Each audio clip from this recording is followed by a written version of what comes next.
Believe it or not, we are actually in the last section of this chapter. However, because I'm mean, we're going to go in much more depth and do much harder stuff with inequalities. Because, quite frankly, it's fun. So we're going to do more than what section 4.4 says in the next coming days. So solving two-step inequalities. Well, the easiest way to put it is that this is no different than what you've done with equations. You can solve two-step inequalities in the same way you solve two-step equations. So let's start with our first example. Our first example, you know what? No, I'm actually going to do something different.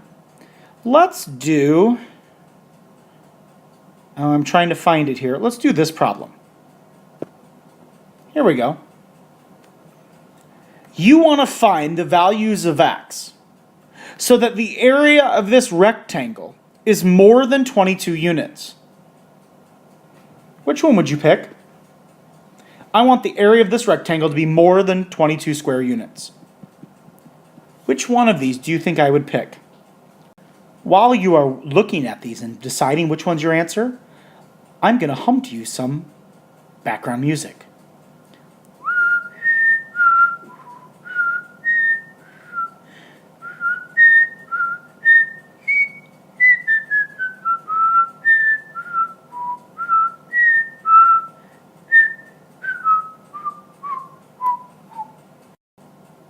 All right, hopefully this is what you did. Because we're talking about the area of a rectangle, you have to multiply the base times the height. In that case, you would get 4x plus 12. So that would eliminate that answer. Because it has to be more than 22 square units, well actually it also eliminates this one. More than 22 units means it has to be greater than or equal to. It must be just greater than, not equal to. It cannot be equal to 22. So that makes this one incorrect. So our correct answer is 4x plus 12 is greater than 22. Let's try another one. You want to find the value of z so that the area of the trapezoid is at most 100 square units. Well, remember, at most. If I said I had at most $10, how much money is that? At most $10. Well, I could have 10, but I'd have to have less than 10. So at most actually means less than or equal to. So that eliminates this answer and this answer. The area of a trapezoid is 1/2 of my bases added together times the height. The base of this trapezoid would be z plus 6. So there's one base, z plus 6. My other base, which is up here, has to be z, because if the bottom is z, the top also has to be z. And the height is 10. So now I simplify. 1/2 of 10, that gives me 5. I can simplify inside my parenthesis, which is 2z plus 6. I distribute my 5, and that gives me 10z plus 30, at most 100. So my answer would be the second one. 10z plus 30 is less than or equal to 100. Let's try one of more of these. You want to find the values of x so that the volume of the rectangular prism is at least 50 cubic meters. A rectangular prism, to find volume, you do length times width times height. So the length is 5 times the width, which is 3, times the height, which is x plus 2. We want this to be at least 50 cubic inches, or units. So at least means greater than or equal to 50. I now simplify.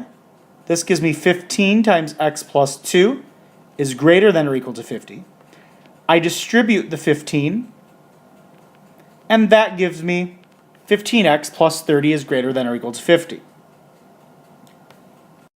Now, if I actually went further and solved this, 15x plus 30 is greater than or equal to 50.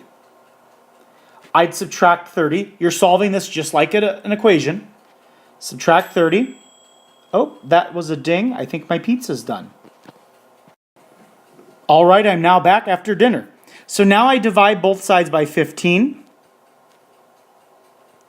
X is greater than or equal to 20 divided by 15. Well, that would be, if I simplify that by 5, that gives me 4/3. So my x values have to be greater than or equal to 4/3. Now, let's go back to our examples of solving two-step inequalities. 5x minus 4 is greater than or equal to 11. You're going to follow the same steps as you would in an equation. So add 4, add 4. 5x is greater than or equal to 15. I divide both sides by 5. That gives me all values that are greater or equal to 3. What would my graph look like? Where would my dot go? What kind of dot would I have? Closed dot on 3. I need to shade everything that's greater than 3, so I would shade to the right. Example B, let's solve this one. I'd subtract 4, that's the subtraction property of inequality. That would leave me with b divided by -3 is less than 9. I then would multiply both sides by -3, since that's the opposite of dividing by -3, and that would be the multiplication property of inequalities. Because I multiplied by a negative, my inequality sign reverses, and that gives me any value of b that is greater than -27. If I graph this, I would put an open circle on -27 because it is not a solution, and I would shade everything. I want you to solve this problem on your own, pause the video, and see if you can get the correct answer. All right, I'm going to show you two different ways to solve this. Way number 1 would have been to distribute. If you distributed, you would have gotten -7x minus 21 is less than or equal to 28. You would have added 21 on both sides. That would have given you 7x is less than or equal to 49. You would have divided by -7, and your answer would have been x is greater than or equal to -7. Your graph, greater than or equal to -7, well, -7, we could cross off that one and that one. Greater than, your answer would be B. The shortcut. If you want to do this shortcut, you absolutely can. Instead of distributing the -7, I can divide everything by -7 first. Because the opposite of times -7 is divide by -7. These -7s cancel, and that leaves me with x plus 3.